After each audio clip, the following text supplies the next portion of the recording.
Greetings, Gothamites! Welcome back to the channel. I am the Crowlector, and today, y'all better beware because we are in for a scare, or 6 of them really, as we check out the first wave of Goosebumps figures by Trick or Treat Studios.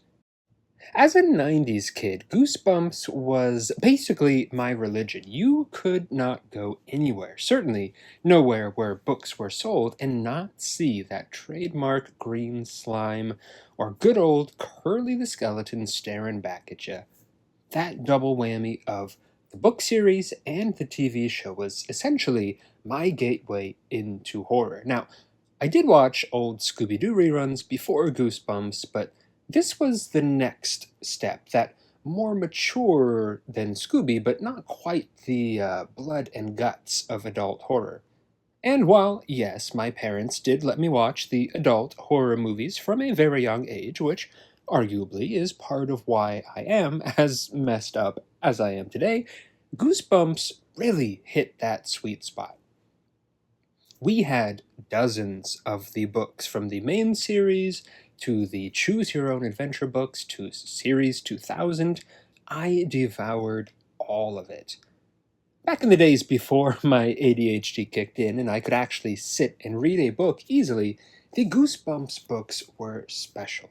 I would sit for hours looking at all those amazing covers by Tim Jacobus, imagining up spooky adventures featuring the monster on the cover before finally working up the courage to start reading. I would argue that Tim Jacobus's art is every bit as iconic as the scary stories to tell in the dark art pieces, though admittedly for different reasons. Both series, ironically, were redone with new, supposedly less scary covers, and they really aren't the same. Fans clamored for that original art. They really towed the line between scary and grotesque. Obviously, they had to be suitable for a younger audience, but still creepy enough to appeal to older readers as well.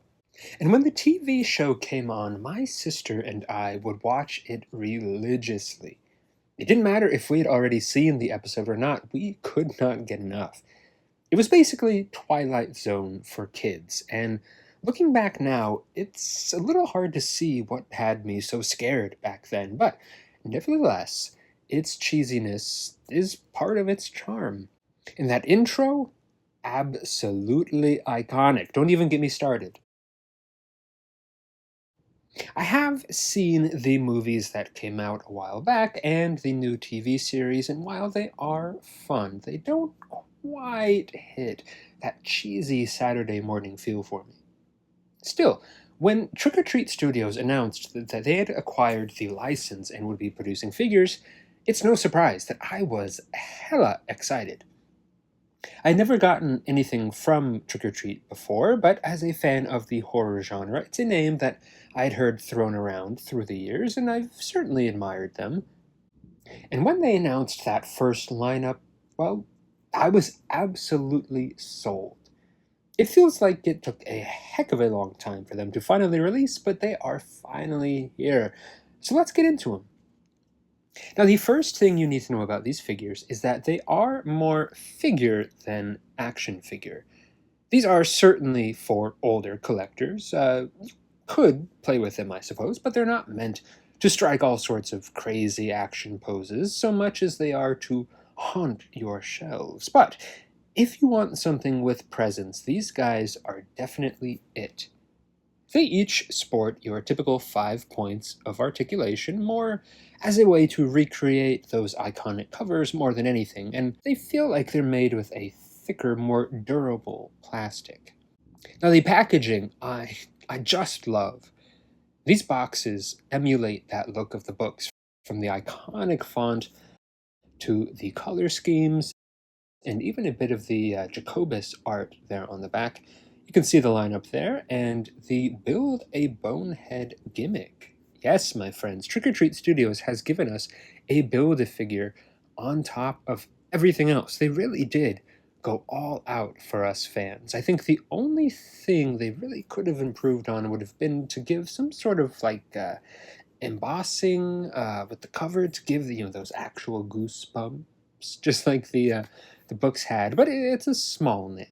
And the packaging, I am happy to say, is very collector friendly. There's one piece of tape up at the top, and from there, it's just a matter of taking things out.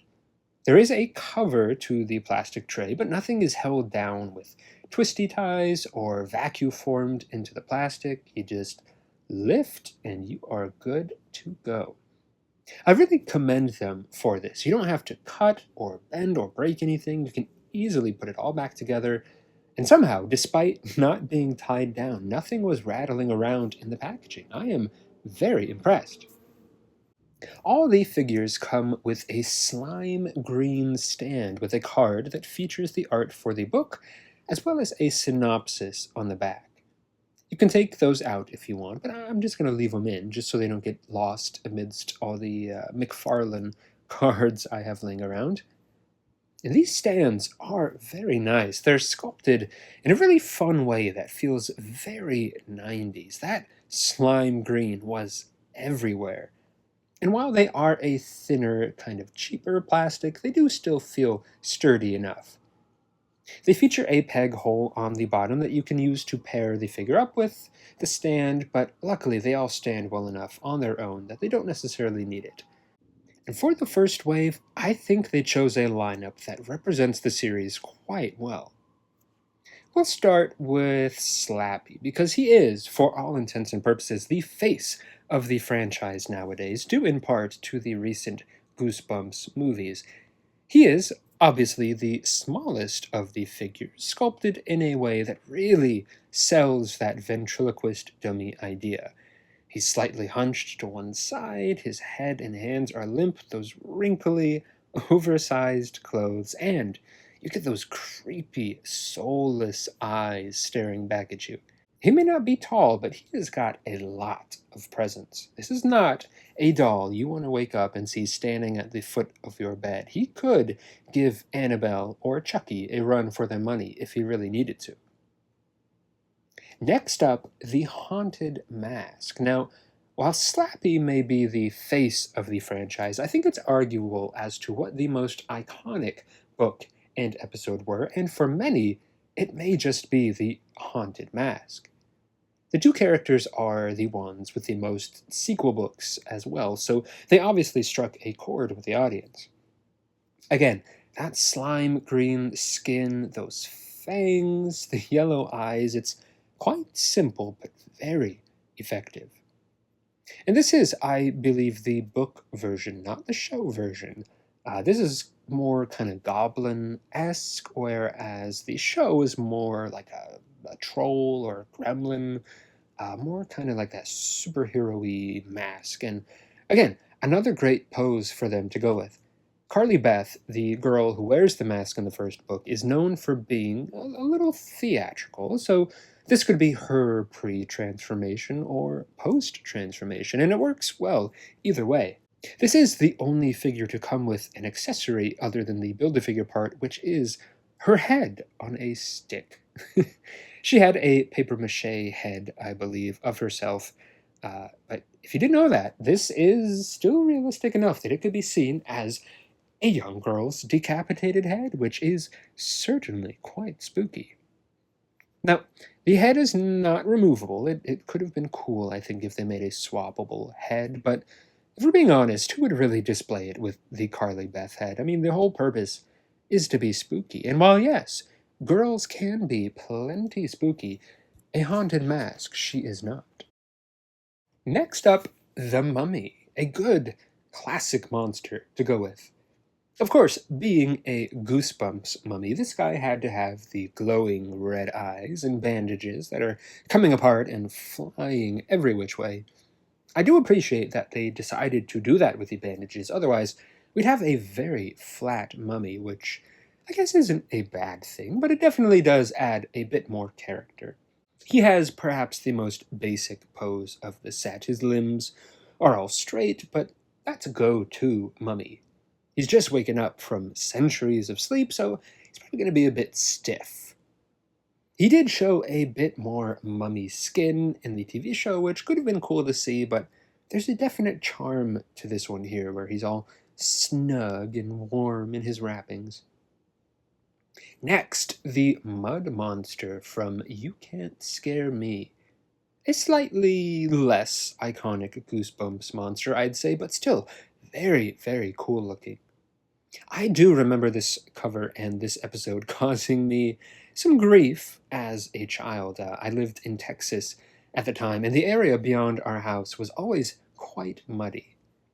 So let's get it out of the way now. Yes, it is easy for mud monsters to skew a bit more poop like if done incorrectly, but for the most part, I think Old Muddy here manages to avoid that problem. To each their own, of course, but we've all had some bad days on the toilet, but he does look more like drippy, gooey mud than anything else, though. Given enough time, I can see that Goosebumps probably would have done some sort of poop monster, but I digress. He does have a kind of nice orangey yellow wash, which I can't quite tell if that's supposed to be sunlight or more of like a dried mud situation. I know it's how he looks on the cover, but either way, it looks pretty nice. He does have the least amount of articulation, no leg articulation at all, which is a bit of a bummer, but he is the heaviest and arguably the one with the most presence, so I think it's a pretty fair trade. And finally, in the main wave, we have the Scarecrow from Scarecrow Stalks at Midnight. Now, it should be no surprise that this is perhaps the one that I was looking forward to most, and I know it's going to sound like I am totally biased, but I do think this may be the best figure of the wave.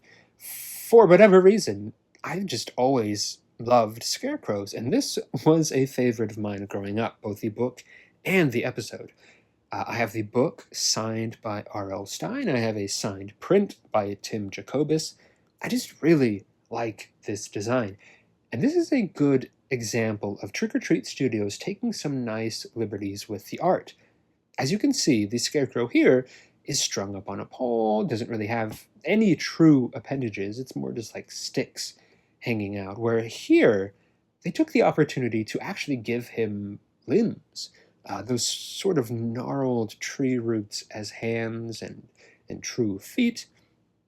And like Slappy, they've posed him in a way that's just really sells that this is a possessed stack of straw. He's all twisted and bent, and I love the little bits of detail that went into it, the stitching here, but also the little wooden stakes that stick out.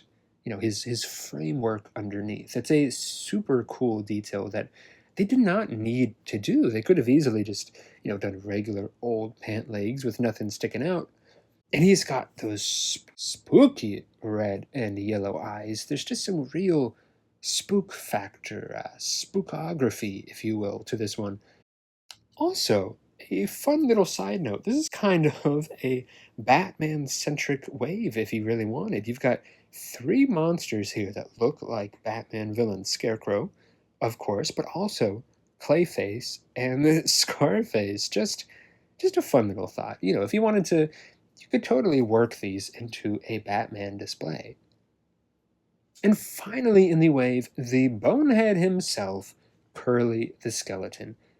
Now, he was the original mascot for the series before Slappy took over. He was the one telling you about the fan club, to watch the TV show, how to write to R.L. Stine, and being in the 90s, of course, they had to add that cool factor. So he's got that really cool pink mohawk, those glasses, and that Goosebumps ascot. He's got his hand on his hip while he's reading. He is a totally radical skeleton. And he is reading a Goosebumps book. The first Goosebumps book, that is, Welcome to Dead House. And another really cool detail that Trick or Treat gave us, they actually did shrink and print out the book, the front and back cover, and also the inside here. The wording is legible, and they are the actual book. You can't actually flip through. It is a solid piece, but still very cool, something that they did not have to do. This is a really fun figure, but it does unfortunately fall victim to what most, if not all, skeleton figures do, and it doesn't really stand easily. He's made of a much softer plastic than the others, so he doesn't really hold his weight well. He can sit just fine, however, which makes sense while reading, but if you want to get him to stand, you really need to stand him or lean him up against something. All in all, a very strong first wave. I, of course, would love to see more, but even if this is all we get, I think it's a very strong offering, giving us some of the more iconic monsters, as well as some really fun side monsters. If we were to get a second wave, I'm trying to think of who I'd like to see. Some of the more iconic monsters we could get the Abominable Snowman of Pasadena, the Werewolf of Fever Swamp, maybe the Horrorland monster.